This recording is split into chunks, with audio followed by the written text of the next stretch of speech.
just saw the next line. Often referring him to by the cute pet name of Cocksucker. Oh my God, Bill Murray. Hello everybody, welcome back to another episode of Brain Blaze. As always, hello there, I'm your host Simon. What happens here? Danny writes me a secret. Let's try that again.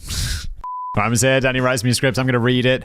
Sam is going to edit it. Let's get into it. This is the most toxic movie sets ever. Here we go. Casino Royale. This was a good Bond movie, right? This was Daniel Craig's first outing as JB. After working my way through a marathon of 24 James Bond films a couple of years back. Is that all of them? How many James Bond movies are there? That feels about right. I would argue that a strong contender for the worst Bond movie ever is 1983's Octopussy, produced during a bleak period when the whole 007 franchise was beginning to feel more than a little shagged out. Yeah, I feel like there's a lot of very forgettable James Bond movies. There are some absolute crackers, and then I must have seen them all because they would always run on TV before they're, like, I don't know, some channel like ITV or would get the rights to be the first one to put the new James Bond movie, which is by that point like 7 years old, on TV, and they get a bit overexcited about it and then run like every James Bond movie from history every week until the final week where they'd air the new one. It'd be like, oh, so I've definitely seen them all. I can't believe this story you're telling me. It's macabre. But even Octopussy appears to be a rich chasm of sophistication when compared to the mind-boggling show that was Casino Royale. Well, I thought this was a good one. I'm not talking about the classy 2006 version with Daniel Craig, okay? I'm talking about the largely incomprehensible, sprawling mess that was the original 1967 spoof version. I feel like I have vaguely heard of this. When I watched this for the first time, I had no idea of the production background and even less idea of what it was meant to be going into the movie. I couldn't understand why there were about 8 different actors sharing the lead role of James Bond, or why so few of the fragmented plot lines seemed to fit together. And it turns out this was for a fairly good reason. How on earth did this movie end up getting released? Did you recast your main actor like 7 times? The movie rights to Ian Fleming's first Bond novel, Casino Royale, had taken a long and complicated journey, entirely separate from the main run of Bond films, which by 1967 had chalked up 4 Sean Connery outings. In fact, Sean Connery was originally asked to reprise the role for this alternative step into the Bond multiverse, but producer Charles K. Feldman turned down the actor's outrageous demands for a $1 million fee. Which, I mean, okay, yeah, this is a lot of money, maybe 10 million or more today. But still, he's Sean Connery, he's James Bond, and do you want him to play a spoof version of himself? He needs to get paid. No, sir, I don't like it. Peter Sellers was instead invited to take on the lead role, although he was said to be disappointed by the decision to play it for laughs, as he had been keen to play it straight. Did you read the script? Surely, if something's going to be a spoof, you're going to read the script and be like, nah, this is a spoof. Shouldn't play this one straight. Sellers would go on to become the movie's biggest headache by far. His marriage to Britt Ekland was crumbling at the time, and the former goon was more interested in sneaking off in Doom's attempts to save it rather than turning up to the set on time. The clearly irritated star began demanding rewrites at the 11th hour and throwing tantrums at the slightest inconvenience. I do find this a bit baffling. Like, I listened to this great podcast called Victory, which talks about, there's a great show called Entourage, which is now like 15 something years old. And it basically talks, it's got a couple of actors and the writer from that show. And they talk about it and like how they deal with some actors who are like, they show up late, they don't learn their lines and all of this shit. And it's like, bro, just do it!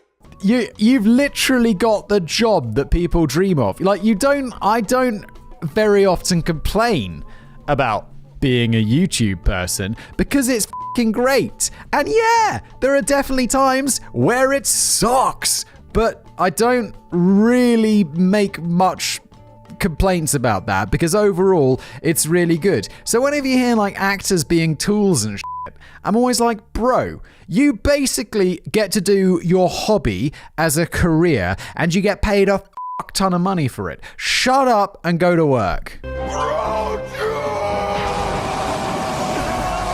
It also, just from a PR perspective, makes you look like an absolute bellend because there's some dude who's packing bags in Sainsbury's and he's hearing you complain about some shit and he's like, And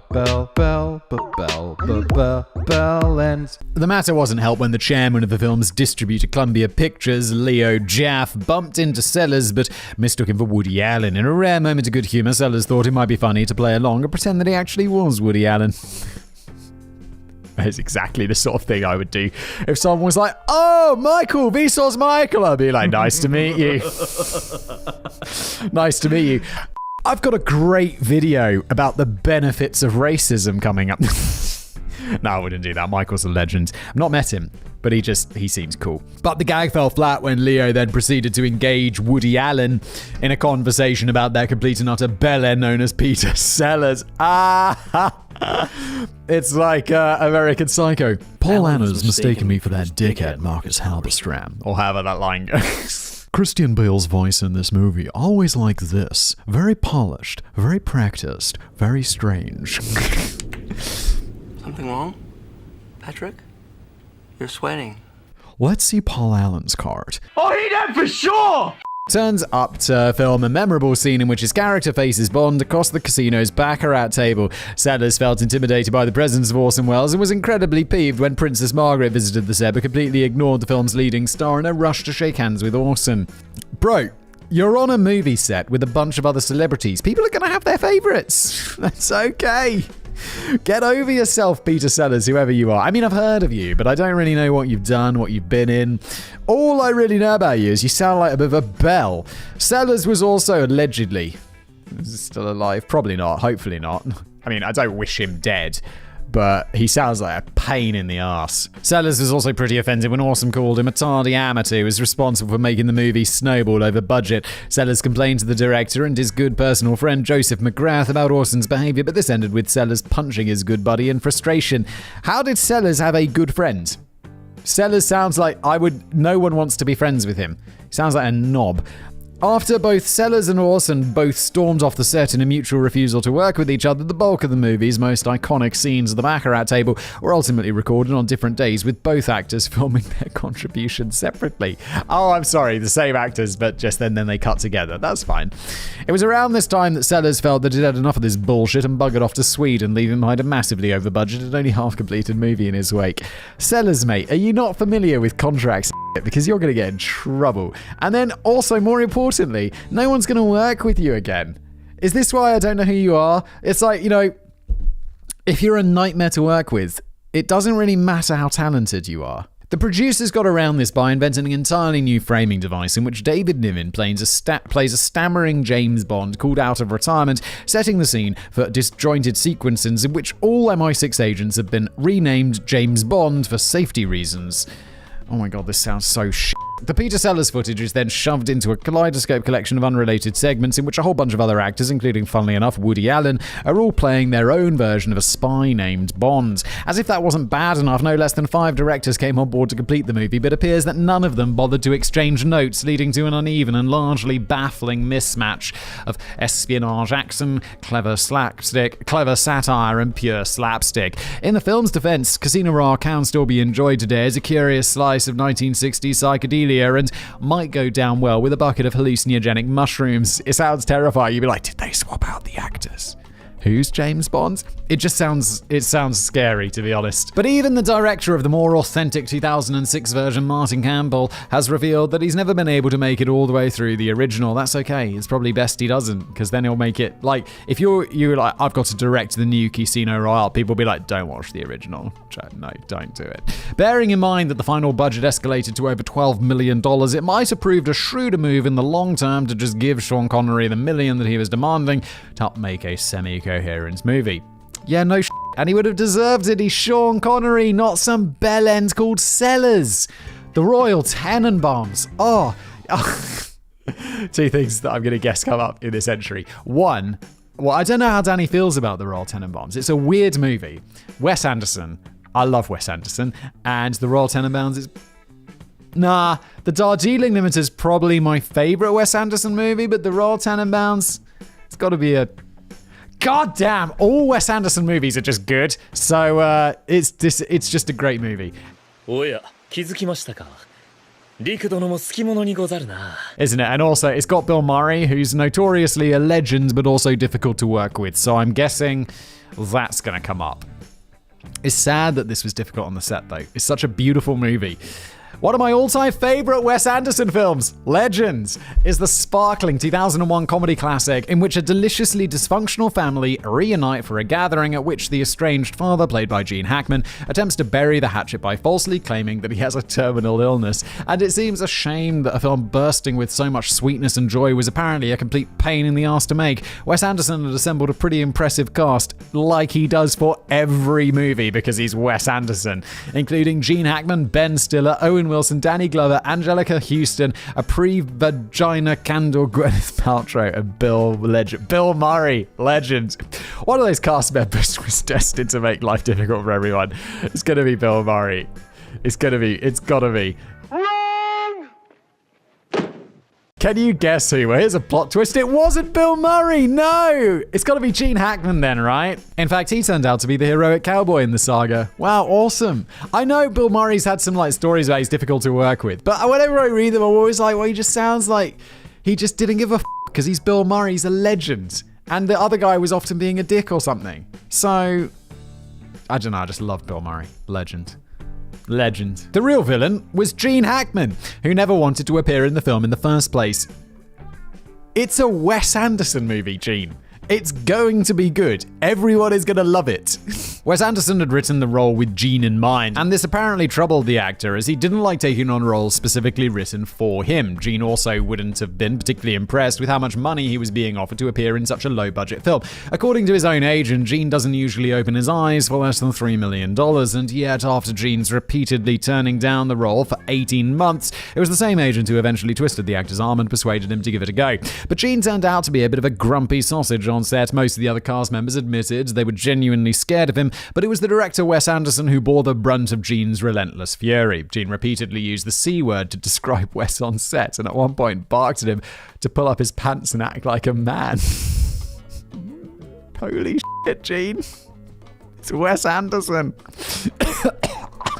Bill Murray was the only member of the crew not to be shitting their pants in terror around Gene. Just like Bill Murray. It's like, f*** off, Gene, you twat. Often referring to...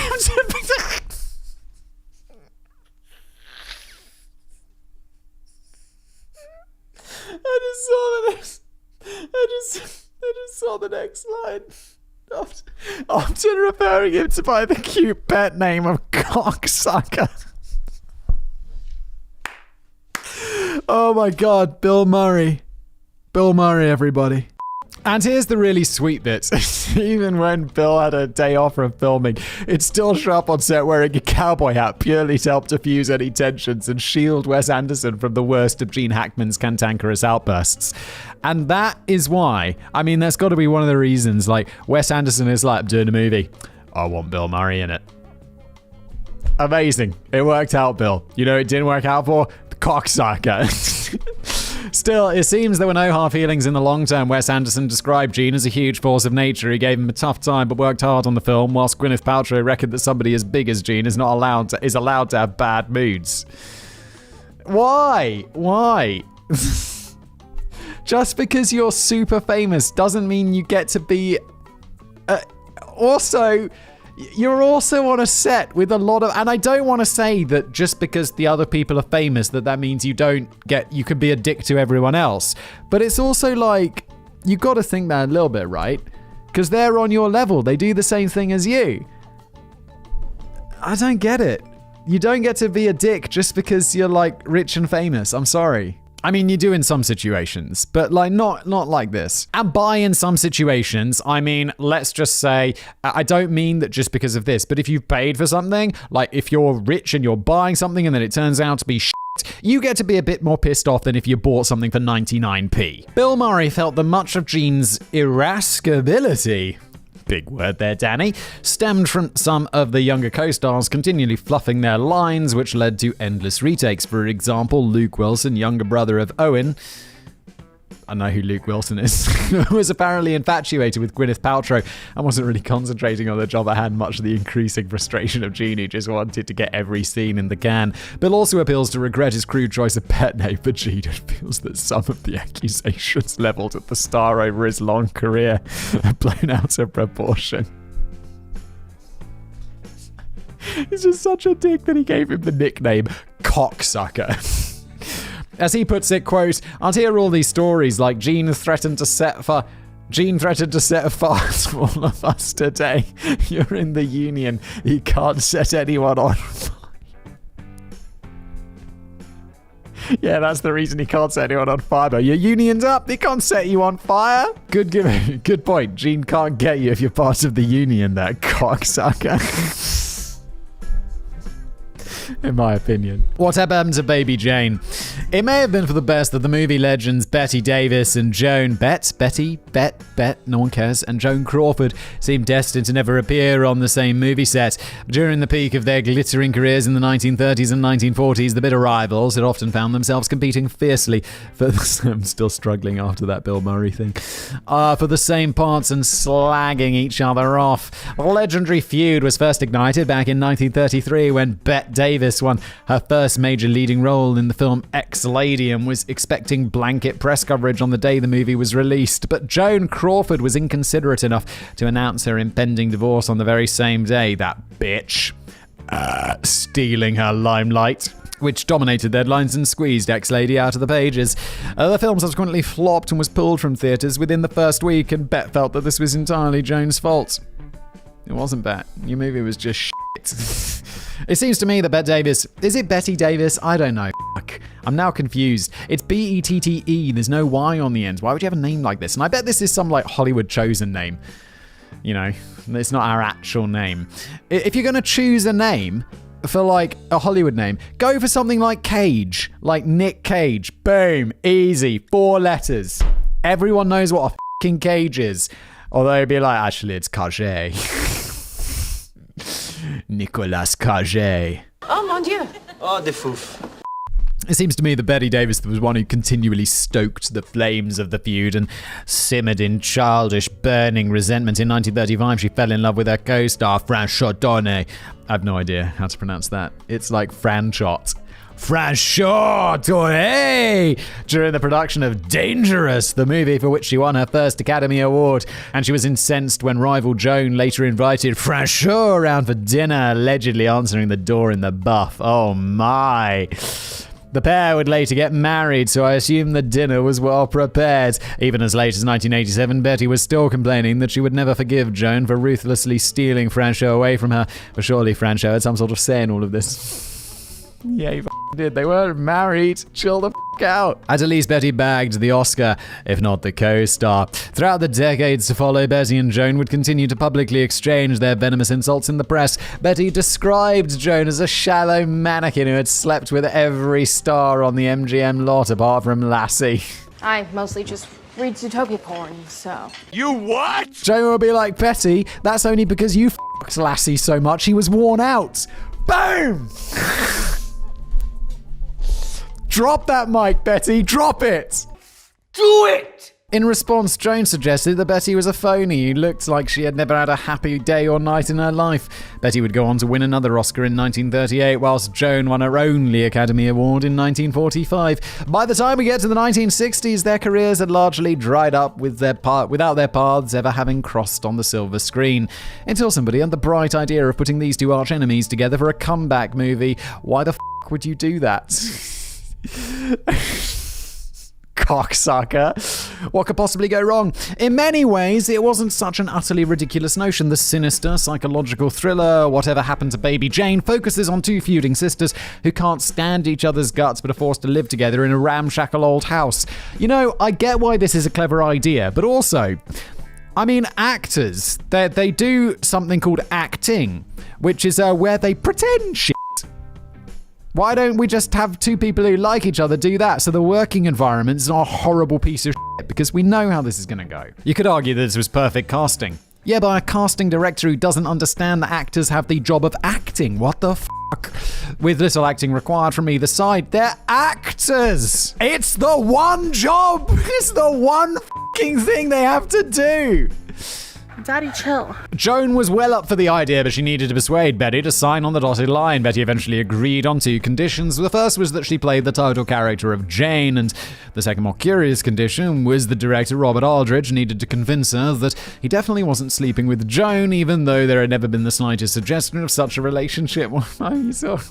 How are you going to get that sorted? As Betty rather casually put it, it wasn't that I cared about their private lives, I just didn't want him favouring her with more close-ups. Trouble started brewing on set before the cameras even had a chance to start rolling.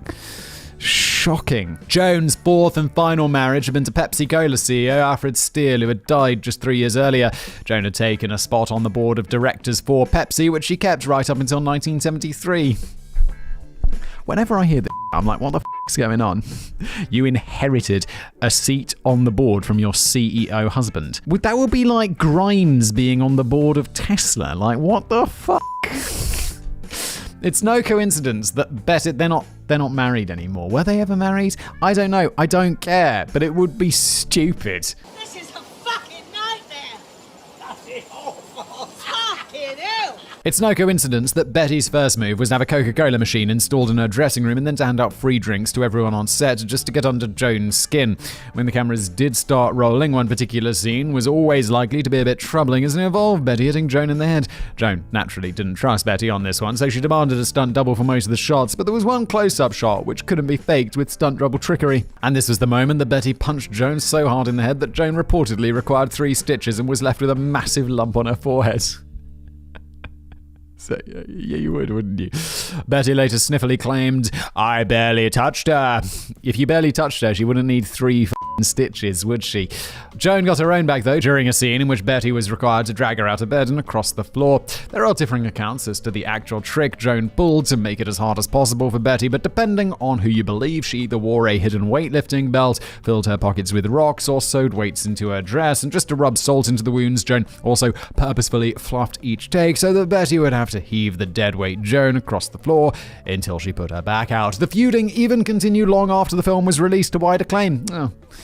I'm kind of disappointed that the film actually worked out, because this seems like a really shitty way to do a film.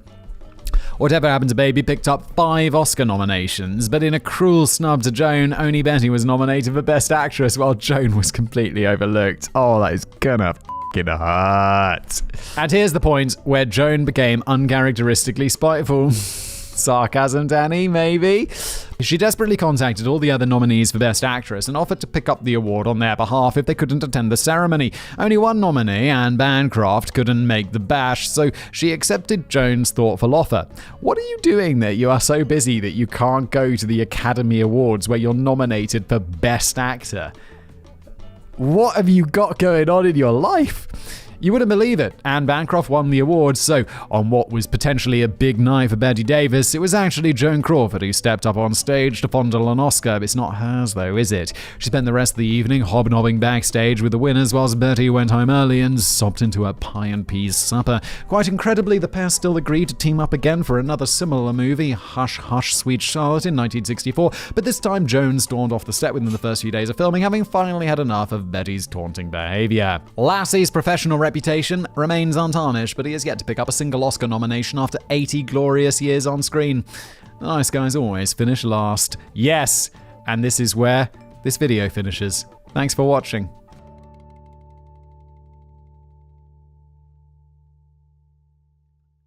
Let's see Paul Allen's card. Oh, he did for sure!